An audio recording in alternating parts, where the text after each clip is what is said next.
It's not so much about Rwanda. It's so much how much protection Rwanda will get from Britain, from Israel, from the USA, if we decide to engage them toe for toe. That's what makes them survive.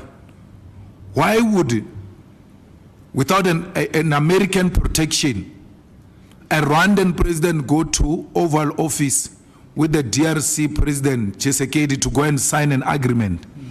When they come back, the Rwandan president is still continuing with his shenanigans in the forest of DRC. He knows.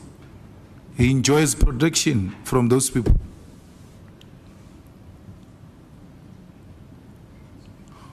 But, you know, I don't know what is the ANC resolution on the Communist Party. We will engage the Communist Party. We continue to engage the Communist Party informally. We're ideologically aligned. But the Communist Party has got no capacity of mass mobilization. I think they must accept that they are just theoreticians and leave it at that. You know, there is a guy called Joel Nechitenze. You have never heard him saying he's going to launch a branch of the ANC, no matter how good he is ideologically, politically, and all. You have never heard that Joel Nechitenze is doing door-to-door or mobilization. No, he's just a theoretician, which some of your friends who are forming parties should be accepting that they're just theoreticians.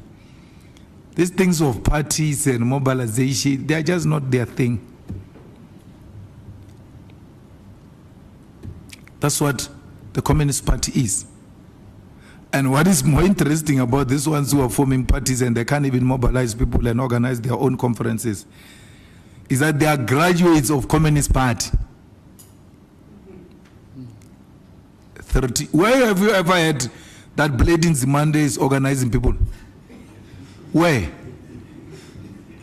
Gwede is even much better because Gwede was in the NUM. At least he organized the mine workers. They don't do that. Their job is to just sit and then theorize and critique. They are armchair critics. They don't. Shem Soli is trying to agitate Solimapai, but he doesn't appreciate the fact that the people he serves with, all of them, thrive on Google. When you are sitting in a meeting with them and you say, how do we move about this question of coalitions? You must go to a meeting of Communist Party or the Young Communist League. At least I was fortunate to go to meetings of Young Communist League. All those young people of Young Communist League go to meetings with laptops. All of them. And you're thinking they are taking minutes. They're not taking minutes. When you say, how do you go about this issue of coalition? They Google, what will Marx say on coalitions? And then they put it like this and they raise their hand. Comrades, Marx on this question would have said, because Moto, when you speak to him without the gadget, there is a crisis. There is no idea of what they are talking about. So we used to have a secretary in the EFF who came from the Young Communist League and the Communist Party in Limpopo called George Rappel. Every time you sit in a meeting, it doesn't matter, he opens that thing. And he even had a computer, not the one, laptop, the one that can even fold straight like this, like flat. When you are speaking, the guy is typing. He's a provincial secretary of the EFF in Limpopo. In the next meeting, there are no minutes. In the next meeting, there are no minutes. The guy from the Communist Party. Next meeting, no minutes. So they should accept that it is not their strength. I think that strength ended with Chrisan. After that, really, but theoretically, ideologically, and they will engage. They're very good, they're gifted at that.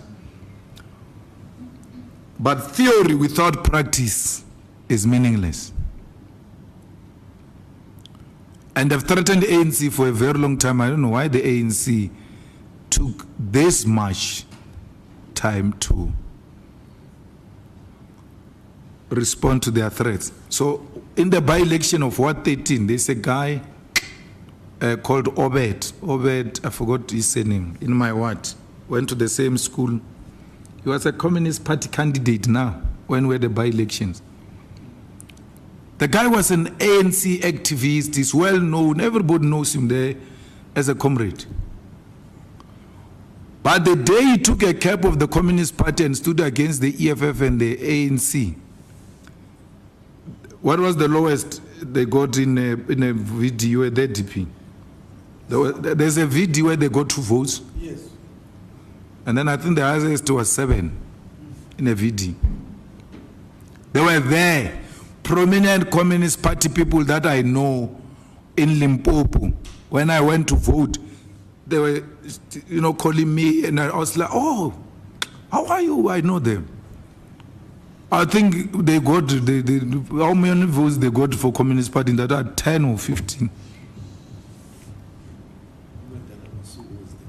Madala Masuku was there. Very less votes that can't even suggest that there's any potential of threat. Every time we critiqued them about that, they characterized us in the ANC as being anti-communist. But no, there's a group here that is embedded at getting rid of the Communist Party and all of that. At least COSATU at the time could pull masses. COSATU could stop work. Now today I hear that COSATU is marching. I hear after that COSATU was marching. I feel nothing. Nothing.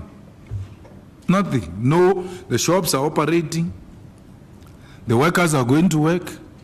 Those who don't report for work, they say they went to the strike.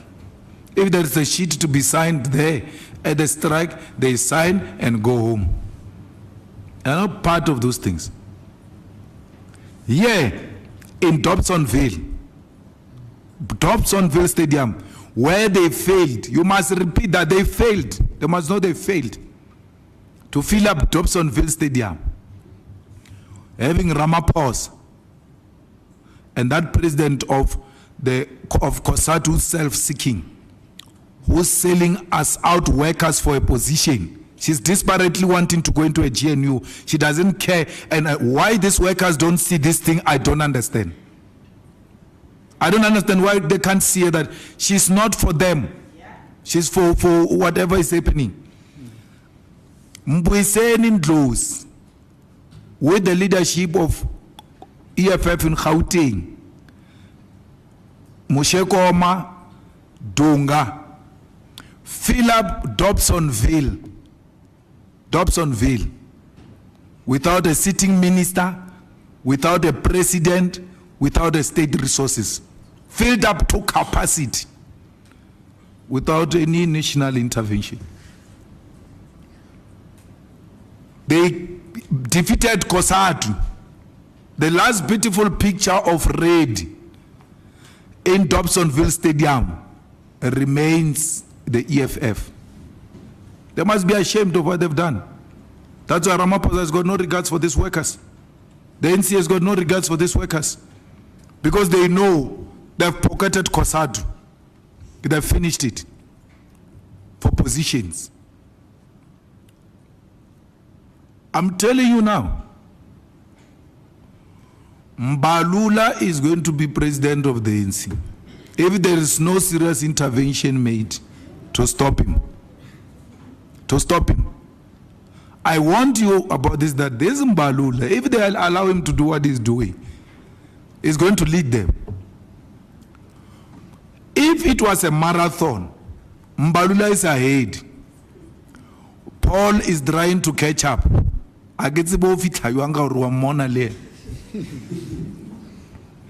Mbalula is ahead. Out of this so-called staged NGC that gets organized in a manner that it has never been organized. We want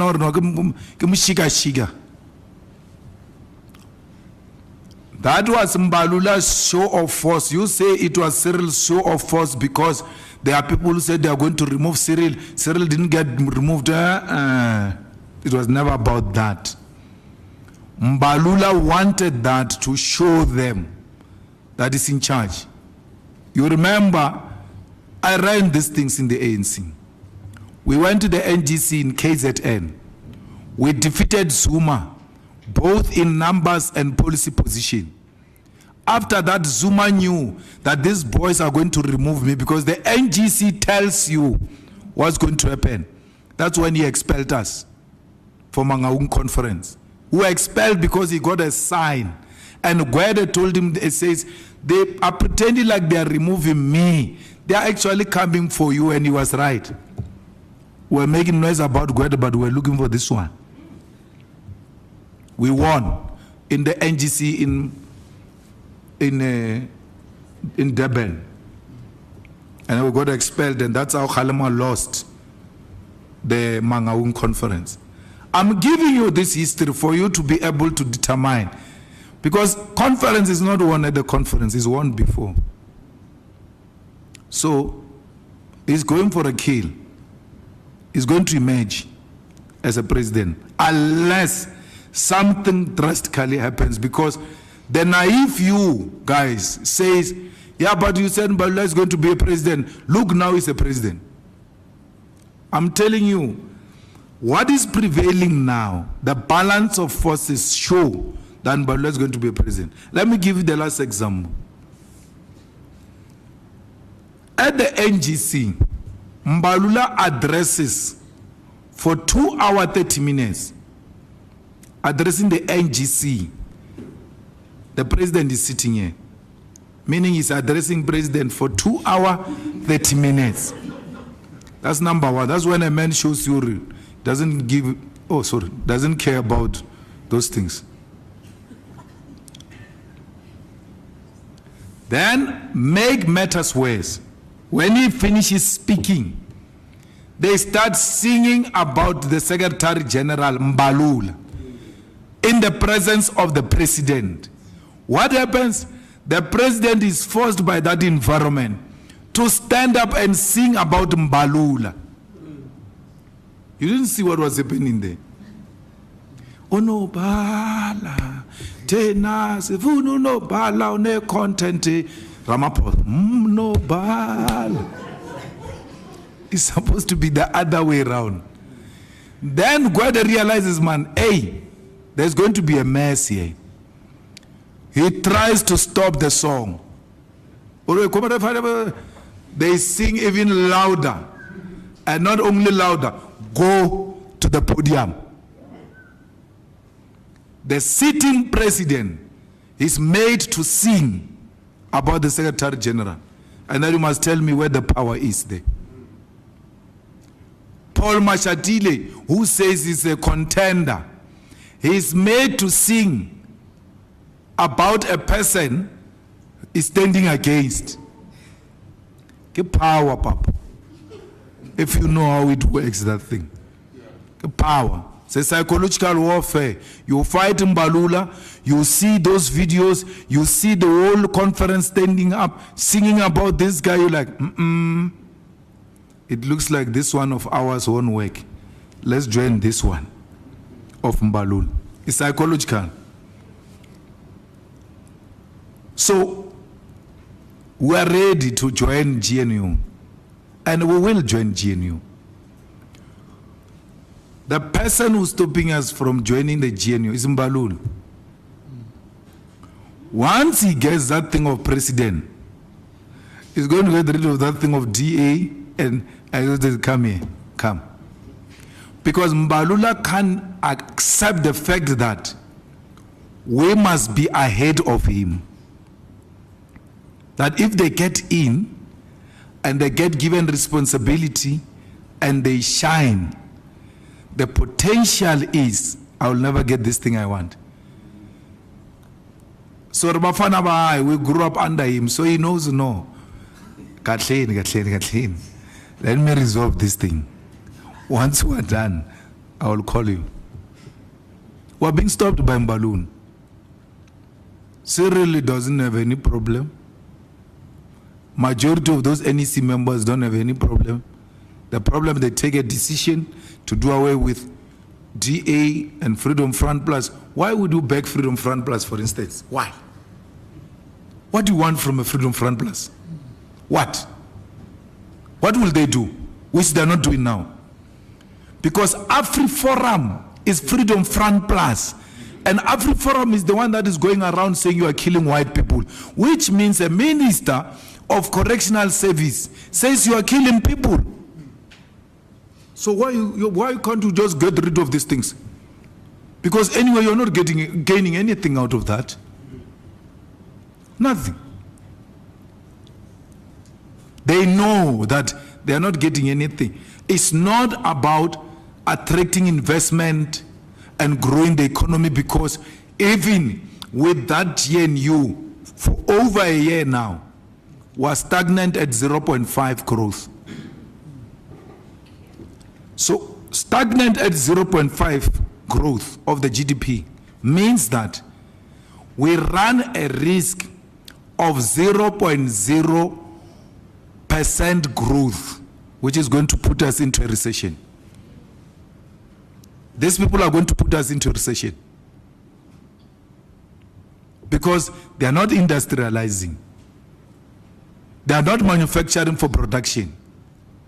They've got no plan to create jobs. They've got no plan to grow the economy.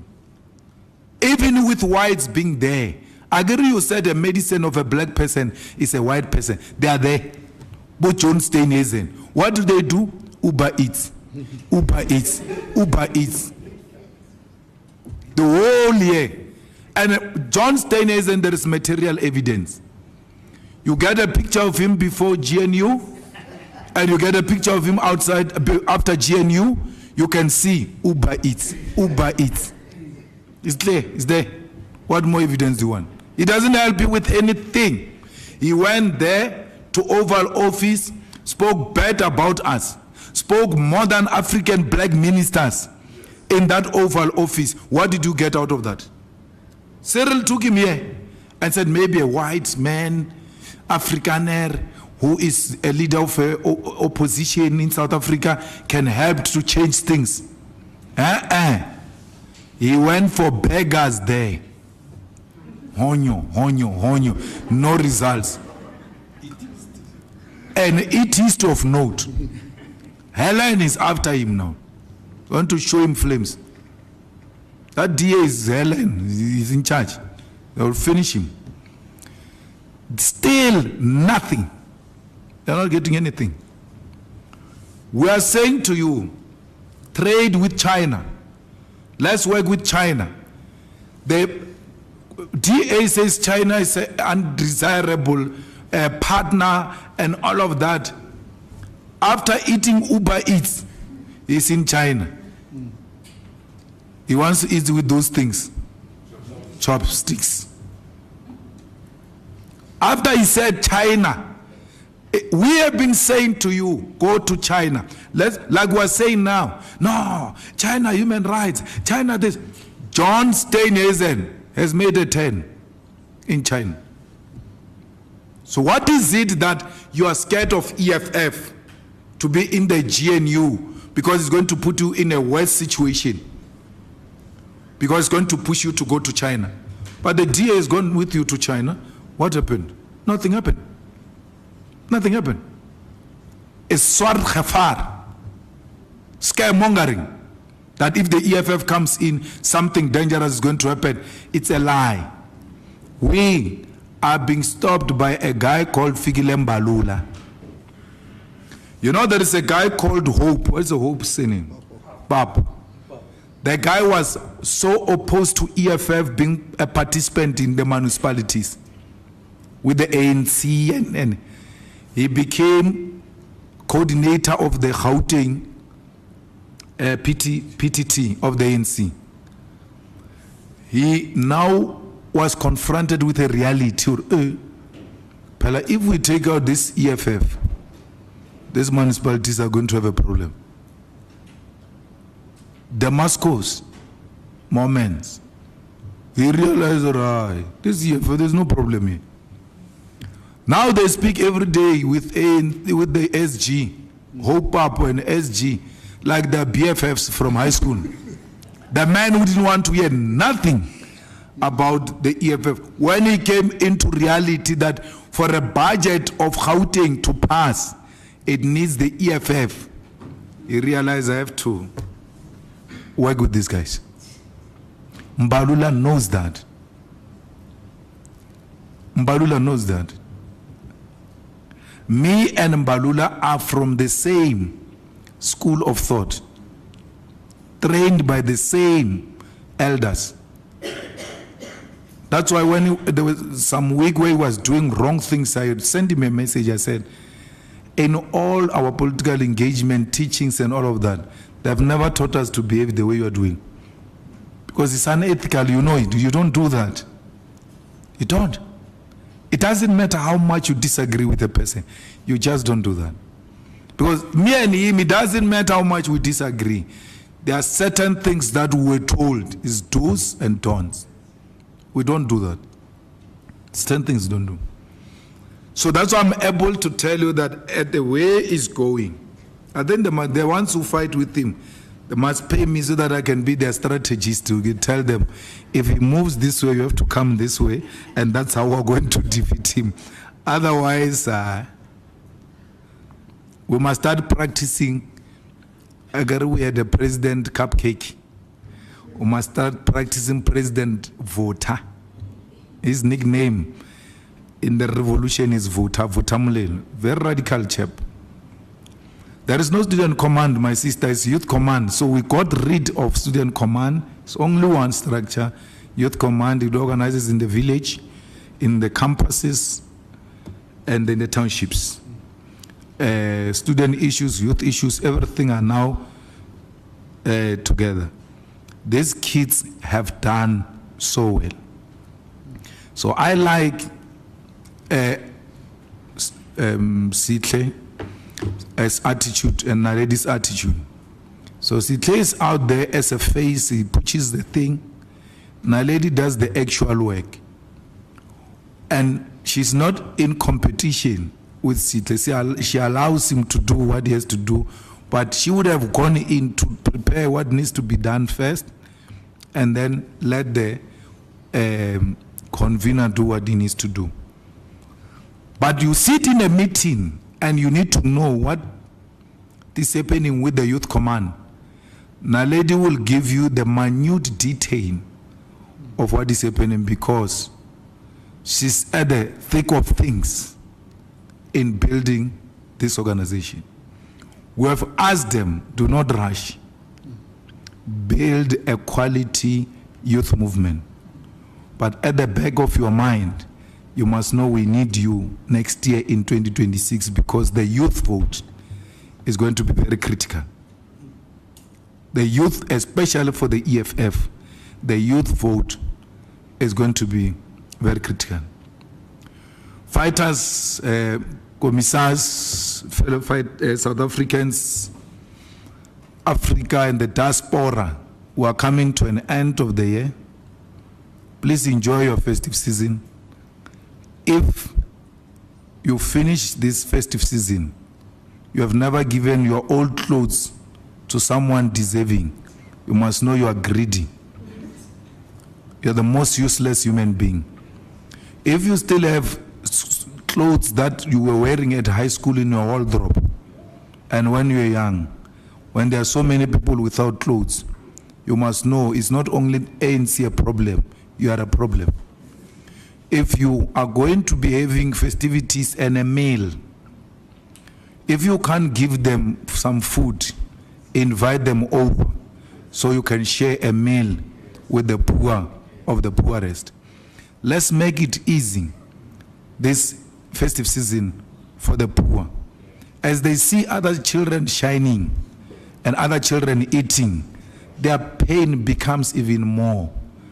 You lessen it by making them feel they are part of the future of South Africa. You have a problem with their parents, do not have problem with children. Never use children to fight battles. Always protect the children of South Africa. Let's make sure that these children are not subjected to trauma. Let's make sure that these children look to the future with a positive attitude because their neighbor was good to them. I am what I am because my neighbor and neighbors were good to me. And in return, I'm good to them. Let's be good because we don't know what those children of your neighbors are going to become. And when they become something else in future in society, they will remember you. Help those who cannot help you and do not write their names down because you must not remember them. When you remember them, it's because you want to enslave them. You want to make them your slaves and constantly remind them that you have once helped them. Do not do that. Let it be an enjoyable one, even in poverty, in suffering, in unemployment. There is a moment we need to pause and appreciate God for giving us life. Thank you very much. Thank you very much, President, the people of South Africa, the media. That brings our press conference to a close. Thank you very much, President. Officials. To members of the media, we've got something to thank you on the second floor for all of your coverage this year. Let's meet on the second floor.